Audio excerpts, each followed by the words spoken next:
Howdy! Glad you could join me today. I don't have a bike ride lined up for us. I have to replace the pads in my bike's hydraulic disc brakes. Let's go on down to the basement for a little bit of bike maintenance. I always wanted to do that. Now, I've never replaced pads on a bicycle, but the YouTube videos make it look pretty easy, so I thought I would give it a shot. Let's get our tools together. Needle nose pliers and a cone wrench. I'll be using the padded handle of the cone wrench to separate the brake pistons. You could probably use a butter knife wrapped in electrical tape for the same purpose. Isopropyl alcohol to clean brake components, and gloves to keep my hands clean. Diagonal cutters to cut open a zip tie, and a magnetic tray to hold small parts. These measuring calipers aren't really necessary. I was just wondering how worn my old pads were.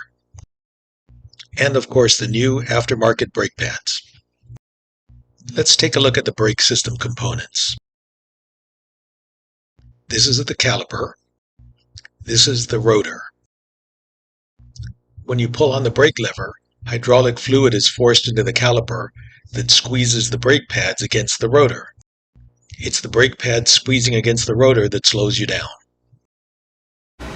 First, the wheel has to come off.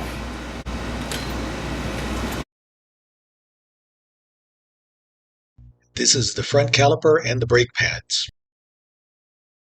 Brake pads have a backing and the braking material that wears over time.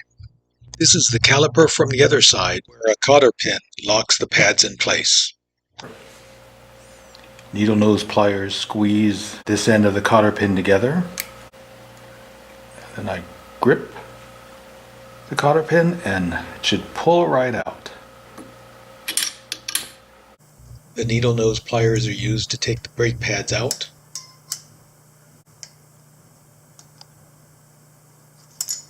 And to remove this little spring that holds the pads in the right orientation.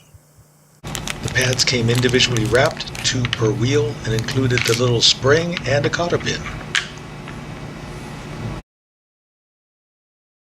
The old pads had an overall thickness of 3 millimeters, taking 2 millimeters for the backing. That means 1 millimeter of pad material left, which means it's time to change them. I used the cone wrench handle to push the brake pistons apart,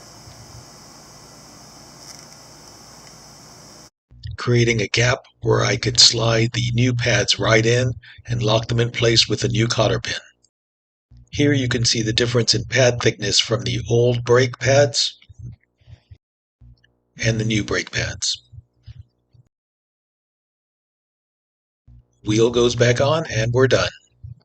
I left a few steps out, like wiping everything down with alcohol and going on a test ride. So that's it. Half an hour to 45 minutes, including a little bit of extra fiddling at the rear wheel. And it's all put together and working. There are a lot of good YouTube tutorials. Park Tools and Sid Fixes Bikes were 2 channels that gave me the most help. So if I can do this, I think you can do this.